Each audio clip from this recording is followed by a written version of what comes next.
You're listening to Leading Up with Udemy. This podcast is your guide to developing your skills as an emerging or seasoned leader. I'm Alan Todd, your host and the Vice President of Leadership Development at Udemy. Together, we can work, lead, and live differently to create a better world. This week, to kick off our 7th season of Leading Up, I'm speaking with Charles Duhigg, who won the Pulitzer Prize for his investigative journalism at the New York Times. His 3 books were all instant classics, becoming New York Times bestsellers. His first book, The Power of Habit, sold 3 million copies and kicked off the craze that has us all nudging towards better behavior. Combined, his books have sold over 12 million copies. His latest book, Supercommunicators, teaches us the secret language we need to develop true connections with people. Charles graduated from Yale University and Harvard Business School. He writes for The New Yorker, NPR, PBS, among many other publications. I was really excited to have Charles Duhigg on the podcast this week. I really loved how he explained the 3 types of conversations that are going on at any time when you communicate with someone. Becoming a super communicator will make your life better in so many ways, more friends and better relationships.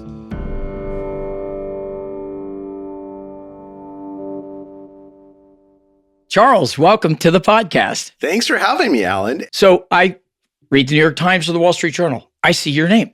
I read a blog post on NPR, Stanford. I see your name. I talked to somebody at work this week, a colleague. I said, I just mentioned off the cuff, I'm interviewing Charles Duhigg this week. She gasped. She screamed. It's like, no way. That's amazing. The Power of Habit's my favorite book. So my question is, did you start out thinking you were going to be this successful? Well, no, not at all. So I went to Yale undergrad and then Harvard Business School. And midway through HBS, I decided to become a journalist. And so I was the lowest paid member of my HBS class for the next 7 years, right? Because nobody goes into journalism to make money. And I was working at the New York Times and we were about to have our first child. And I had 40 grand life savings in the bank, which in New York City with a kid on the way, we would never be able to buy an apartment. We would never be able to start a college fund for our kids. And so one of the reasons I wrote The Power of Habit is because I said, I have to do something else that will at least make me a little bit of money in order to make my world work. And at the same time, I was also very interested in habits because I basically wanted to solve my own problem, which is I would do fine at work, but I couldn't get myself to eat healthily. I couldn't get myself to go exercising in the morning. And I kept saying if I'm so smart, why am I so bad at these basic habits? And so I thought, okay, look, I want to solve this problem. And if I call experts and I tell them I'm writing a book, then they'll talk to me. Otherwise, they'll just tell me to buzz off. And if I'm writing a book, maybe they'll pay me in advance and I can have a little bit of money to start saving. And so that was really how it all started. But I've been incredibly lucky and very thankful for it. So I'm just curious, what led you, while you're an MBA student at Harvard, to journalism, not banking or consulting? Yeah, it's an interesting question. So after I graduated from college, I started a company in Albuquerque where I live, and we built medical education campuses. And I basically realized after about 3 or 4 years, I really didn't know what I was doing when it came to the leadership part of it. And the company was growing and I had to manage more people. So I decided to go to business school so I could learn those skills. And then halfway through my first semester of business school, this company got bought. We sold it to one of our partners. And so suddenly I had this future that was wide open. And so I actually spent the summer between first and second year of business school where you're supposed to go work for someone that you hope is going to hire you. Right. I went to go work for this private equity firm that was based in New Mexico because my plan was that I'd go into business and then I'd go into politics in Albuquerque, which is where my family's lived for a long time. And halfway through the summer, I was basically building spreadsheets, and it's kind of dull work, as anyone knows who's done it.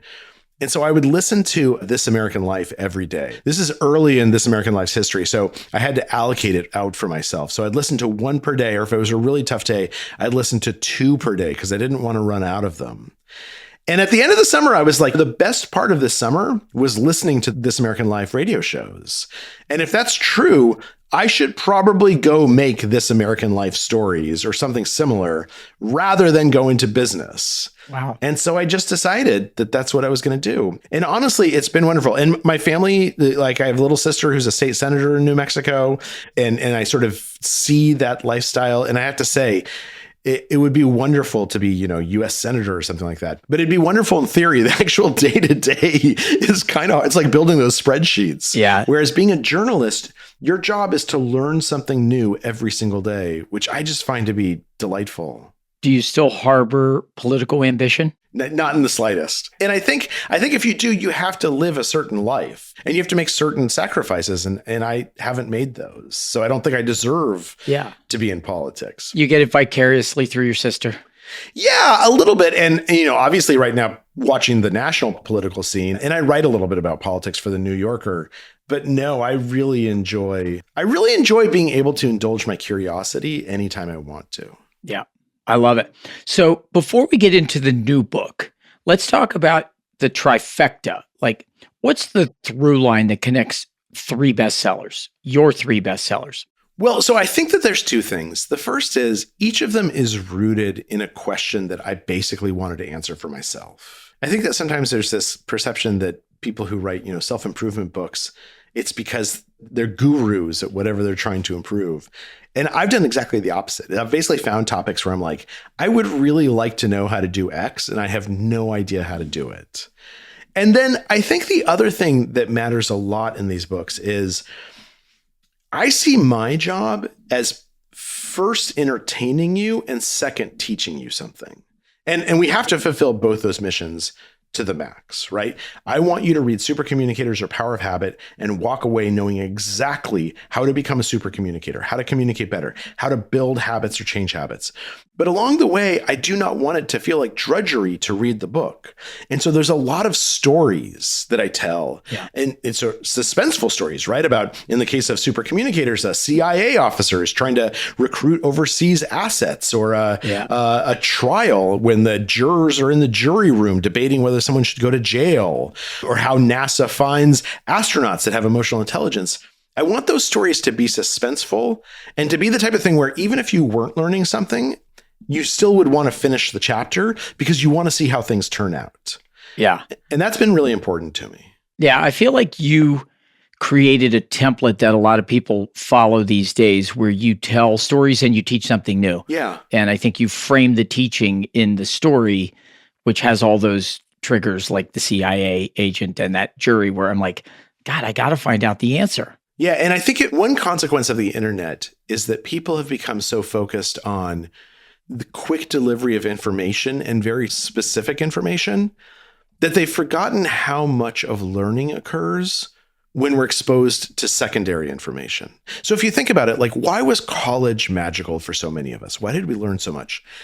If you were to take all the things you learned in one of your college classes, you could probably compress it down to one or two lectures, right? You could do a bunch of bullet points, and that's essentially what a TED Talk is, or what a masterclass is. Yep. But the reason why a college class is so meaningful is because in addition to learning those bullet points, you learn the things around those bullet points that make those bullet points even more important and make them more impactful. And one of the things that we know from study after study is that if I teach you a lesson, you'd remember about 30 or 35% of the lesson. Yeah. But if I teach you a lesson embedded in a story, you'll remember about 90 or 95% of the lesson and the story, because the story gives you a scaffold, a structure to place that information and make it into knowledge.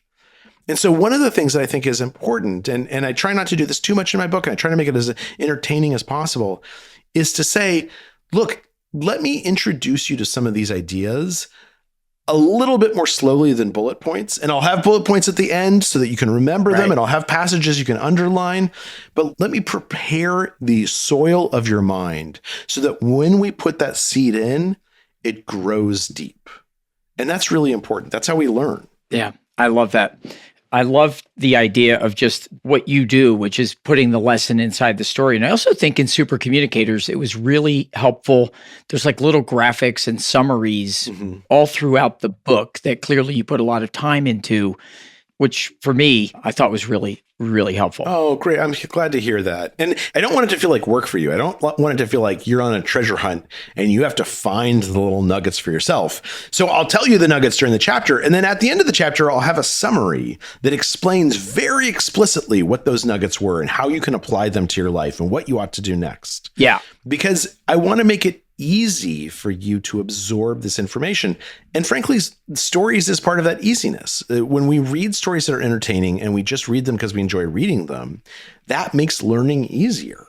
Yeah. I love the way you summarized at the end, whether it's 3 types and the mindsets and the learning concept, which we'll get into here. But I want to start with, you say to become a super communicator, all we need to do is listen closely to what's said and unsaid, ask the right questions, recognize and match others' moods, and make our own feelings easy for others to perceive. Is that the right way to summarize like the whole thing? Is that how you? Yeah, I think so. And then each part gets a little bit more complicated, right? Because those statements are one of those things where if I say, make your own feelings easy to be understood, everyone says, oh, of course you should do that. Yeah. But the next question is how? Yeah. Right? How do we listen closely? Because listening closely isn't just about paying attention. It's about showing the other person that we're hearing what they're saying.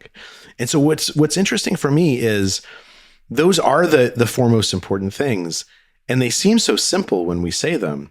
But anyone who's ever been in a conversation that hasn't gone as well as they hoped knows it's actually harder to do those things than just say you want to do them. And so the question is, how do we actually take those ideas or those goals and make them into actionable steps, skills that you can do immediately that make your conversations better? And I will tell you from reading this book, it is nutrient dense. And I opened with that on purpose. It sounds so simple. As you start to unpack all of this, which we're going to do right now, but as I did it reading the book and you're going through, I'm like, man, the number of things I underlined and reflected on and the thinking, this is a dense book, Charles. There's so much there around emotional and social conversations. Oh, thank you. I really appreciate that. And the nice thing is that anyone can become a super communicator. In fact, we are all super communicators at various points in our lives. But there are some people who can consistently connect with almost anyone. And it's not because they're extroverts or charming. It's not because they were born that way. It's literally just a set of skills that anyone can learn, the same way anyone can learn to read. And once you recognize them as skills, they become habits very, very quickly. So you say that the most important goal of any conversation is connect. So can you talk about why connecting is so important in a conversation? Absolutely. And this kind of gets to how communication works within our brains.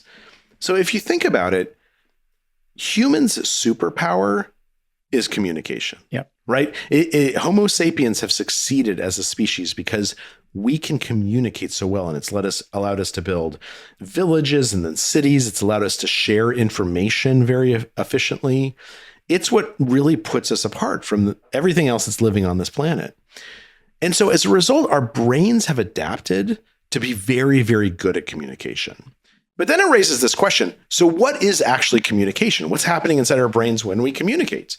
And there's been a number of studies done in the last decade in particular by people like Uri Hassan at Princeton University, where what they found is that when you and I are in a real conversation, what's actually happening is that our bodies and our brains are changing. So our breath rates will start to match each other. Our heart rate will start to match each other. Even the dilation of our pupils, even though we're separated by, hundreds of miles, even the dilation of our pupils will start to mimic each other. But more importantly, the neural activity inside my brain will start to look more like the neural activity inside your brain. And within neuroscience, this is known as neural entrainment. And it makes sense when you think about it, because if I describe to you a feeling that I've experienced, you actually experience that feeling a little bit yourself. That's why you can relate to it, why you can emote. If I describe to you an idea that I had, you actually experience that idea a little bit. So it would make sense that our brains would start to look alike. But what Hassan and others have found is that the more our brains look alike, the better we understand each other, the more we like each other, the more we trust each other, the more we feel connected.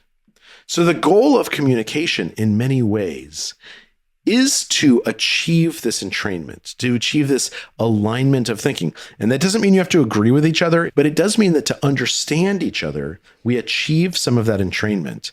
And our brains, again, have evolved to feel wonderful when it happens. That's why you feel so good after you have a good conversation with someone, is because there's a reward sensation that our brains have evolved to give us, to encourage us to connect with other people, because historically that has been the strategy that allows us to survive and succeed the best.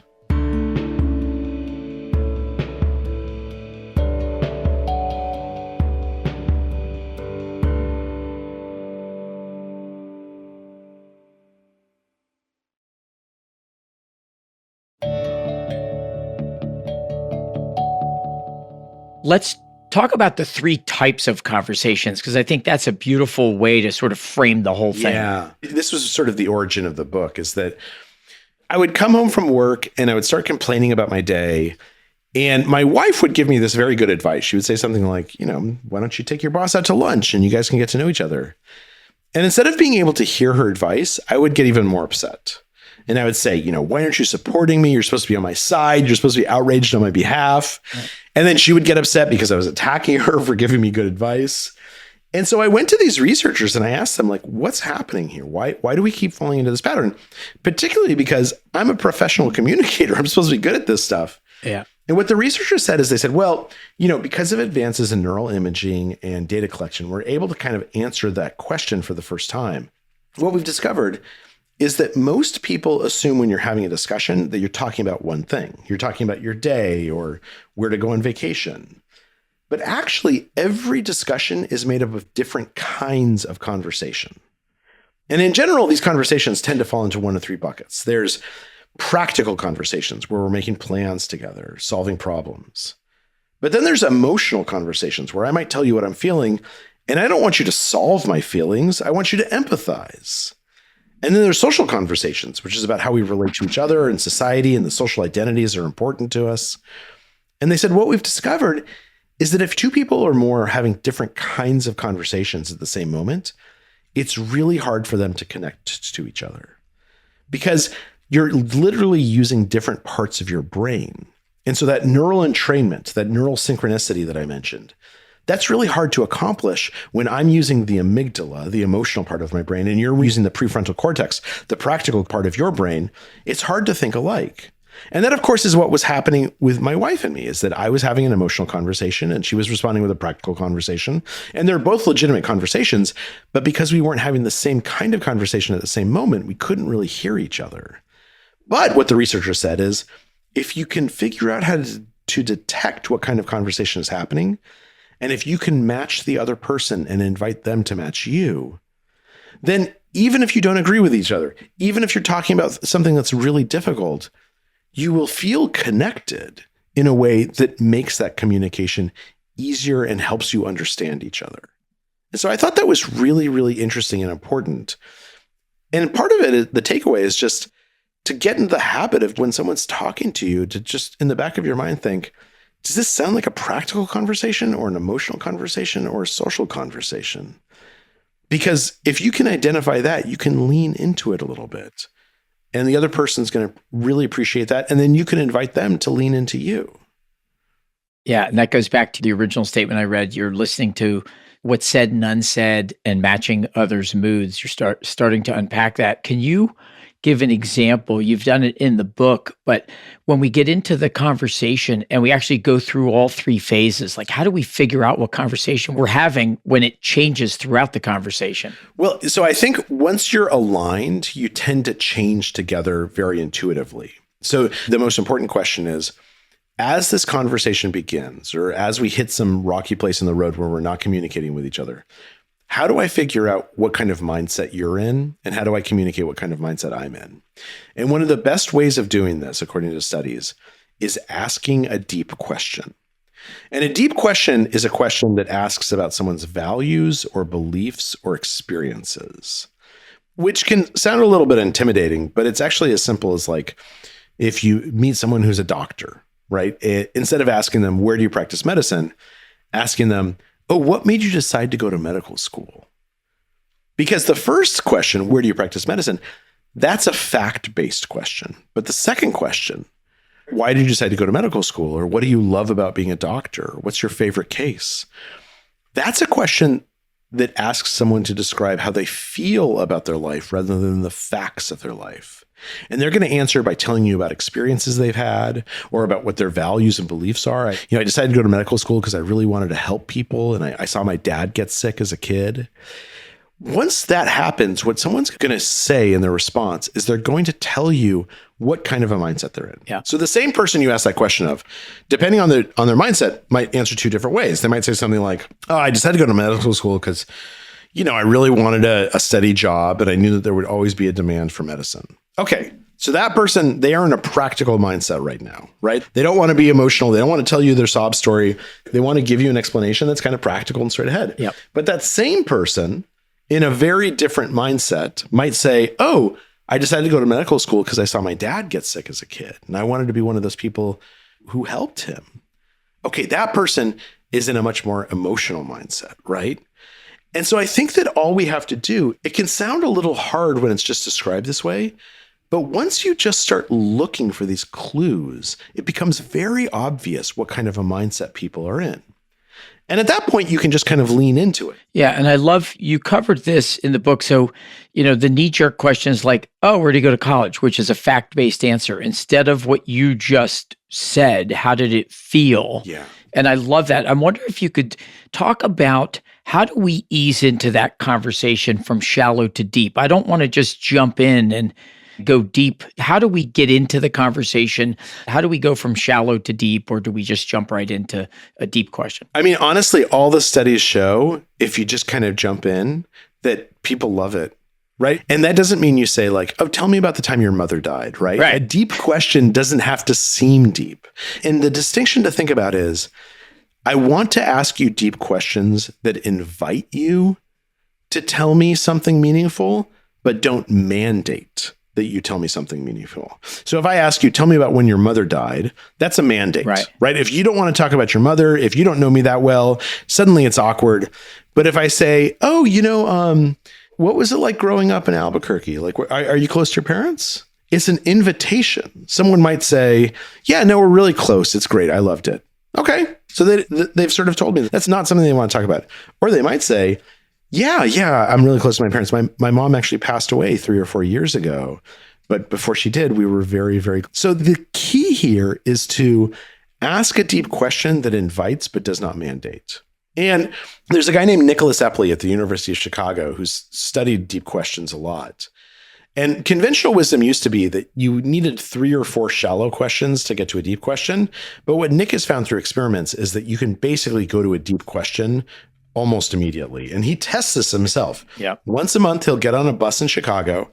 He'll sit down next to a stranger. And his goal is to get to a deep question and get the person talking about their hopes and dreams within 3 questions. And usually it only takes 2. Because he sits down next to someone and he says, oh, nice to meet you. Yeah, what do you do for a living? And the person says, I'm an accountant. And then Nick says, oh, did you always want to be an accountant? Is that what you dreamed of being when you were a kid? And the person says, no, of course not. Nobody dreams of being an accountant when you're a kid. I wanted to be an astronaut.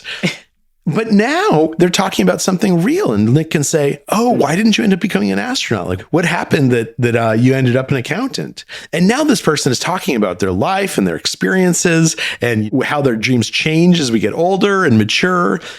And it's not hard. It's not something that feels awkward or overly intimate or intrusive. And one of the things that's important about this is that the first time we try and ask a deep question, it might feel intimidating to us. But our brains are so good at taking skills and making them into communication habits very, very quickly because of how our brains have evolved to be so good at communication, that the first time you do it, it might feel a little bit awkward. And the second time you do it, you might be a little anxious. The third time you do it, you will do it automatically without even thinking about it. It will have become a habit. And that's when all of a sudden it takes off because it just becomes as natural as asking someone, how's your day going? It's a really powerful thing to practice and to do. So Stephen Covey, the author of 7 Habits of Highly Effective People, super popular book, famous quote, most people don't listen with the intent to understand. They listen with the intent to reply. So the whole time you're talking, I'm only focused on my reply and what I'm going to say. How do we get over ourselves so we can actually listen and feel? Yeah, no, it's a really good question. And there's a technique for it. And it's taught at like Harvard and Stanford, a bunch of other schools. And I'll mention what Covey says, which is exactly true, is actually a suspicion that all of us have, particularly when we're in a conflict conversation, when we're talking about something where we disagree with each other, or there might be some tension in the discussion. There is always going to be this little suspicion in the back of everyone's mind that the other person is not actually listening. They're just waiting their turn to speak. And that is disastrous because that undermines our ability to listen. It undermines our ability to connect and to communicate. So how do we overcome that?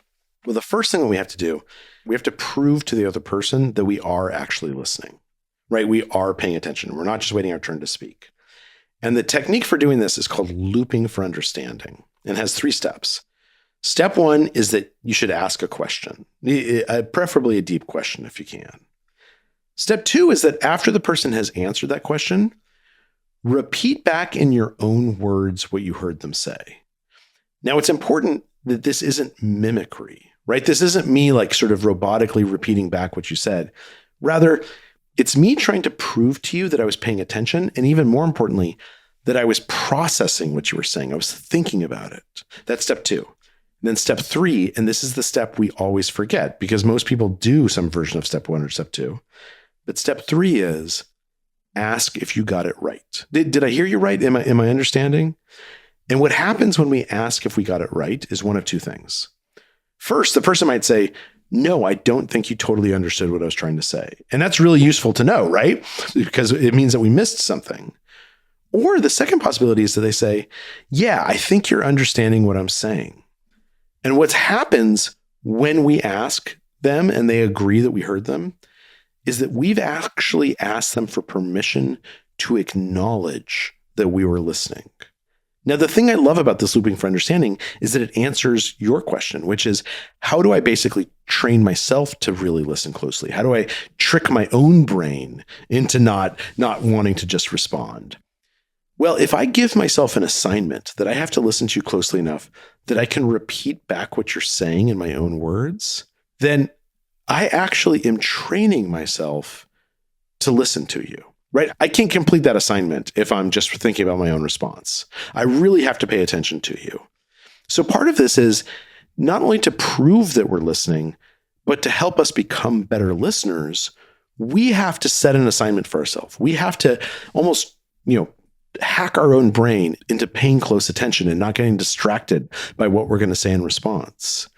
And it's the same technique for both things. It's looping for understanding. Yeah, I love that. And I think it's a great way to improve listening. It's one of those skills. I've been running a podcast leading up with Udemy, and you really have to focus on looping for understanding. So when you put words and process to it, one of those things where I think it's a powerful way for us to have a conversation when it's being recorded for other people to listen to as well. Yeah, I agree. All right. As we wrap up here, Charles, we have one question that we ask all our guests at the end, and that is, what are you curious about and learning now? Oh, that's a good question. I mean, honestly, the thing that, because I'm so focused on sort of promoting this book, and I'm writing a piece for the New Yorker about political lobbying by the tech industry, I think the thing that I'm curious about is, how do we pull out of this death spiral, right? Like it's so tiring and disappointing that on both the left and the right, right, that things aren't just more rational and easy. We are a nation that has always been at our best when we come together, even when we disagree with each other, right? The Constitutional Convention, if you think about it, is like a group of people who literally hated each other, getting together and disagreeing with each other for months at a time and finding a way to write a constitution together. How do we get back to that place where our differences don't become a division? They're simply differences. Yeah. And we're able to reach over them and work together because that's when our country is great. That's when the world is great. And so I'm spending a lot of time thinking about how do we encourage people to do that? Because I think they want to do it. I think they're ready for it. Yeah. Yeah. That's beautiful. I think it would be so nice if some of our political leaders, world leaders, if they would model being a super communicator. Because even if, as you say in the stump speech, they're not trying, they're modeling many times bad behavior, and then it becomes cynical. It makes a lot of people cynical. Yeah, no, I absolutely agree. Okay, folks, go to charlesduhigg.com to find the books, the articles, the videos. Charles, thank you so much for joining us on the podcast today. Thanks for having me on. I really appreciate it. Thanks again to Charles Duhigg for joining me today on the podcast. Follow Leading Up, a podcast from Udemy Business, wherever you find your podcast. We'll be back next Wednesday with another episode to help you level up your leadership skills. Follow the show so you never miss a new episode. And if you like the show, leave a rating or a review. We love the feedback, and it really helps us to find new listeners. To learn more about Leading Up or how Udemy can help you develop leaders at scale and move business forward, visit business.udemy.com. The Leading Up podcast is produced in partnership with Pod People. Our original theme is by Soundboard.